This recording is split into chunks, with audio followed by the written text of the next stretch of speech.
스님 질문 드리겠습니다.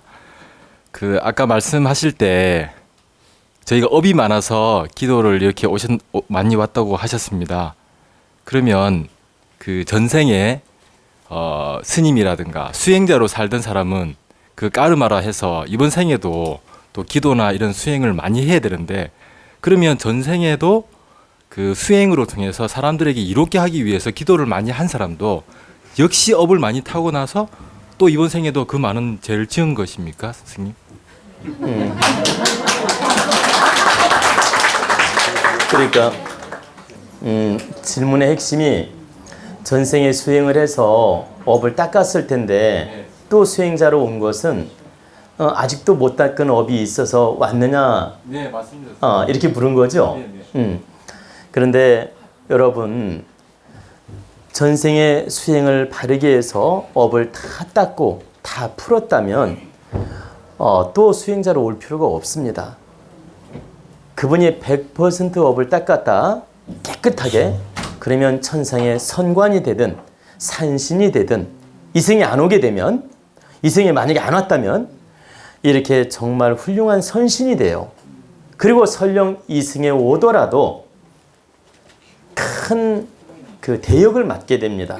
이제 큰 대역이란 말은 한 중생을 일깨우는 큰 스승이 되든지, 또 나아가서 어떤 국가에 큰 이바지하는 역할을 하든지, 또 이렇게 홍익적으로 아주 존경받는 역할을 하든지 이런 역할을 하지, 이렇게 인생을 대충 살지 않아요. 자, 그래서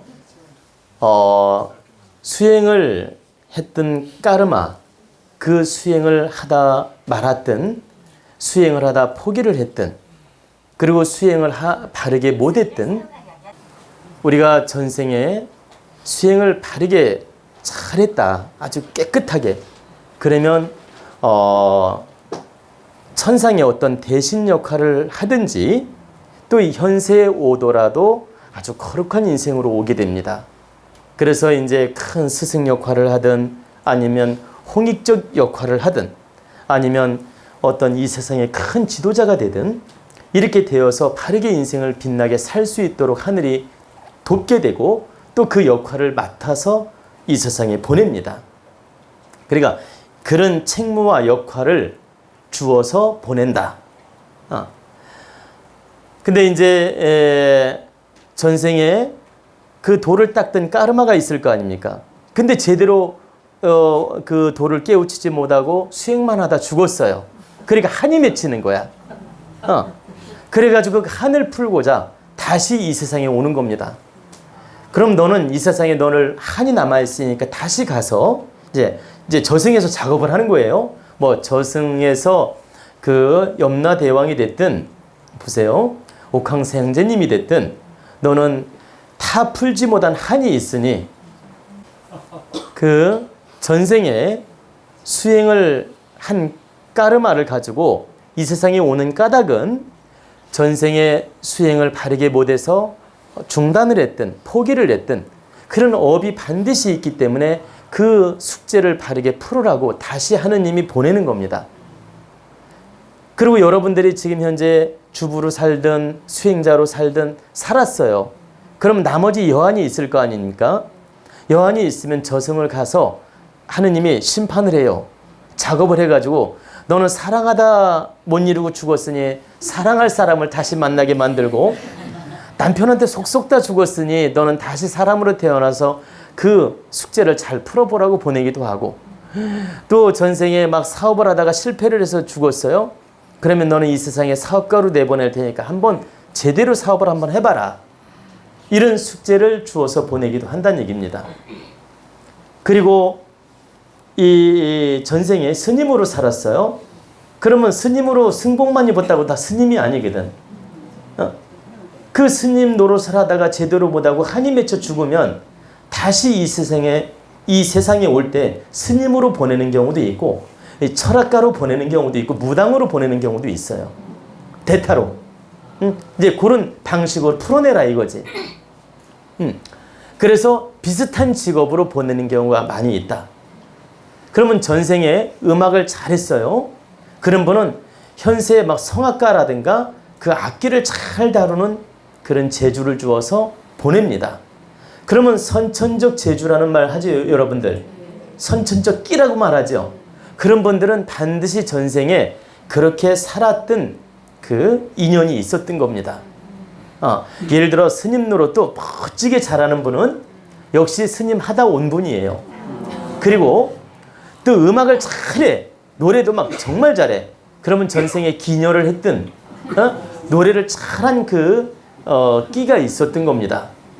그리고 어떤 사람이 운동을 잘해요. 막 태권도도 잘하고 아니 천재적으로 잘하는 사람 있지 않습니까? 그런 사람들은 전생에 무사 역할을 했던 거예요. 무예를 가리키고. 근데 그 사람이 다시 이 세상에 와서 운동을 하니까 그 끼가 발산이 되는 거예요. 그래가지고 막 몸이 나르는 겁니다. 그리고 이제 주부 노릇을 잘해. 현 모양처럼 주부 노릇을 잘하면 전생에 이렇게 가풍 있는 집에서 며느리 역할을 한 분이에요. 그러면 그 습이 있다 보니까 스스로 깨우치고 예의 범절을 잘 지키면서 역할을 잘하는 겁니다. 제가 왜 이 말씀을 드렸냐면 제가 그 현세 지금 여기 우리 도원대학당 가족도 그런 분이 많이 있는데 제가 이렇게 전생을 가끔가다 볼 때가 있어요. 보면 영감으로 그게 보여요. 그런데 너무 놀라운 사실은 전생의 끼하고 현세의 끼하고 연결되어 있더라는 거예요. 그러면 제 전생을 제가 보았더니 장수로 태어난 적도 있었고 수행자로 태어난 적이 있었어요. 이렇게 몇 대의 생이 있었는데 그래가지고 제가 정말 그 끼가 정말 나타나는 겁니다. 전생에 그 수행자의 끼가 있어서 이 세상에 와서 지금 수행자 역할을 하니까 그 끼가 그대로 나타나고 있고 장수로 태어났을 때가 있었어요. 전생에. 근데 그 기질도 또 보이는 거야. 그래서 이렇게 앉아있으면 선비처럼 보이는데 제가 막상 딱 옷을 벗고 산에서 운동을 한다든가 이렇게 젊을 때 한때 운동을 한 적이 있어요. 여러분들한테 제가 뭐 지금 공개는 하지 않겠습니다. 근데 한때 운동을 한 적이 있는데 정말 그 기상이 막 나타나는 겁니다. 두렵지 않고. 그리고 실제 제가 검도를 한 적도 있는데 그 검에 막 기를 넣으면 제가 느낄 때 그 기를 넣잖아요. 그럼 막 살기가 느껴지고 또 관념을 갖느냐에 따라 그 검의 느낌이 달라요. 그리고 실제 제가 산에서 혼자 이렇게 무예를 연습을 해본 적이 있는데 정말 어느 날은 막 기운이 충만하면서 막 몸이 막 붕붕 뜨는 느낌이에요. 그러니까 막 몸이 달아오르면서 막 뜨는 느낌이 든다 이 말입니다. 그래서 역시 내 전생하고 이 인연이 연결돼 있구나. 그리고 제가 이건 이제 경험담인데 어떤 극한 상황을 한번 겪은 적이 있어요. 그랬더니 몇 메타 제가 몸이 나르면서 정말 그 무예 실력이 나타난 거예요. 그 구체적인 얘기는 제가 안 하겠어요. 근데 평상시 때는 그렇게 몸이 날쌔느냐 그렇지 않아요. 평상시 때는 몸이 둔한데 극한 상황이 되면 정말 다른 사람으로 변하더라는 거예요. 그리고 정말 장수의 기질이 나타나더라는 얘기지. 그게 바로 전생의 인연법으로 주어진 그런 기운들이다. 그래서 여러분들이 지금 이렇게 전생에 수행을 한 까르마가 있고 그 어떤 그 전생에 살았던 과보들이 현생에 나타나고 있다. 그리고 여러분들 이렇게 지금 도원가족으로 저랑 인연이 닿는데 실제는 전생에 다 만난 경험이 있었던 분들이에요. 그래서 이렇게 만나게 되는 겁니다. 여러분들은 모르셨죠? 절대적으로 제 강의를 듣고 저한테 마음을 맞추고 저한테 감흥을 얻었다. 전생에 인연이 없고서는 절대 그게 힘들어요. 어떤 형태로든 전생에 그 인연법이 있었던 거예요. 제가 장수로 전생에 태어났을 때 여러분들도 그 장수의 인연으로 만났던, 예를 들어서 제가 전생에 수행자로 살았을 때 많은 신도가 되었던, 어떤 형태로든 전생에 만난 인연들이 있기 때문에 오늘날도 아주 자연스럽게 만나게 되는 겁니다. 그러면 여러분들 평생 살면서 사람을 몇 명 만날까요? 자, 사람에 따라서 몇십만 명을 만나기도 하고 최소 몇만 명은 만나게 되죠. 그리고 많이 만나는 분은 100만 명, 200만 명도 만날 수 있고, 그죠? 그러면 제가 만난다는 표현은 얼굴 스치고 지나가는 걸 말하는 게 아니고 악수라도 하고 이렇게 교감을 하는 분들이 많지 않습니까? 정치인들 특히. 정치인들은 한번 선거할 때 아시죠? 몇만 명을 만나죠. 그리고 적게는 우리 보통 사람들도 몇십만 명 만나는 분 많아요. 그리고 최소 몇만 명은 만난다는 얘기죠. 개 모임도 하고, 보세요. 주부 모임도 하고, 같이 친구들 모여서 동창회도 하고, 이게 다 인연들로 맺어지는 거예요. 근데 이 후생에 그분들을 또 다시 만나게 되는 인연이 주어진다. 너무 놀라운 사실은. 그러면 똑같은 형태로 주어지느냐?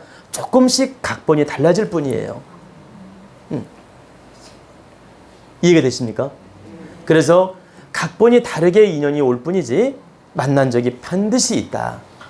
형태가 다르게 올 뿐이에요. 그래서 우리는 이 현재 다르게 득되게 잘 살으라고 하는 이유는 그렇게 살면 후생에도 좋은 인연들을 많이 맺게 돼요. 내가 남을 위해 득되게 하고 좋은 말도 해주고 깨우침도 주고 이렇게 적선도 하고 상생으로서 노력을 하면 그 공답이 반드시 후생에 전해져서 좋은 귀인들로 오게 된다라는 거예요. 그러니까 여기 사장님이 계신데 오늘 여기서 이렇게 만나서 악수를 하고 친밀하게 나누었어요. 근데 이 인연이 후생의 귀인 역할로 만날 수도 있다라는 거예요. 그리고 때로는 가까운 친구로 만나기도 하고 부인으로 오기도 해요. 부인으로 온다니까 조금 느낌이 다르죠? 그래서 이렇게 부인으로 올 수도 있다. 오늘 악수하고 한 번 마음을 나누었는데 애인으로 올 수도 있다. 그래서 이렇게 엮이고 엮여서 만나게 되는 겁니다. 그래서 우리는 항상 좋은 일 하고 남들한테 덕을 많이 베풀고 항상 바르게 상생으로서 살아가는 이유는 그래야만이 인연법이 잘 주어지기 때문이에요. 그 인연법이 이 현세 인연법 또 후생의 인연법이 잘 맺어지기 때문에 우리가 그런 노력을 하라고 하는 것입니다. 그리고 다시 한번 얘기하지만 계속 어떤 사람 인덕이 없고 상처만 받는 분들이 있죠. 이렇게 만나는 사람마다 힘들고 그분들은 전생에 그 업이 많은 분들이에요. 사람을 많이 괴롭힌 업이 많다고. 그러니까 사람을 많이 상처 준 업이 많은 거예요. 그러니까 반성하셔야 돼요. 그리고 또 하나 가르쳐 드릴게요. 전생에 상처를 많이 준 업이 있으면 내가 괴로움을 당한다고 했죠. 근데 괴로움을 당할수록 좋아요. 그렇죠. 역시 훌륭합니다. 자, 내가 전생에 사람을 많이 괴롭힌 업이 있어요. 근데 지금 괴로움을 당해. 그러면 전생의 빚을 다 갚고 있는 거예요. 그러니까 나 많이 괴롭혀줘 감사합니다.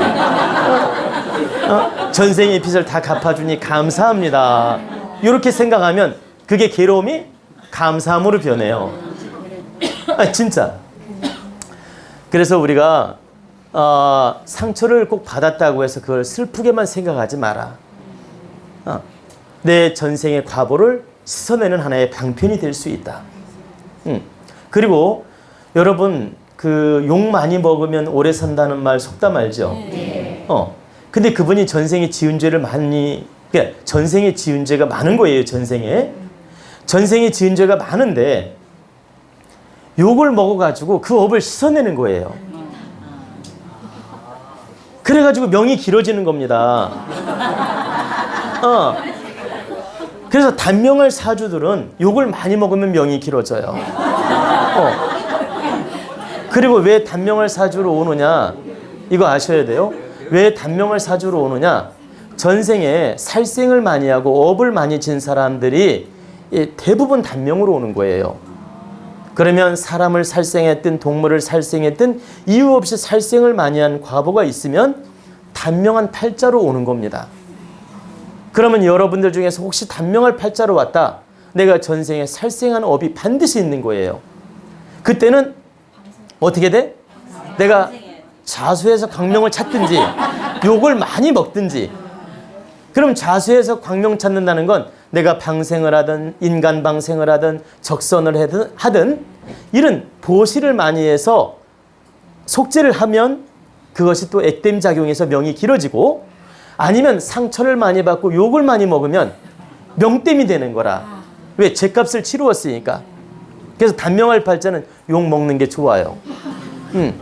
그래서 내 팔자가 단명할 팔자라고 하면 누가 욕하면 감사합니다. 감사합니다. 명길게 해줘서 감사합니다. 이렇게 딱 생각하시면 돼요. 이건 100% 사실이라니까요.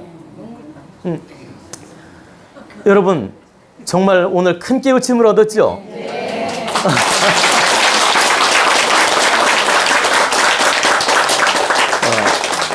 그래서 우리는 그 욕을 먹더라도 내 마음 하나 바꾸면 금방 마음이 달라집니다. 그러니까 욕 먹는다고 너무 서운해하지 말란 뜻입니다. 아셨죠?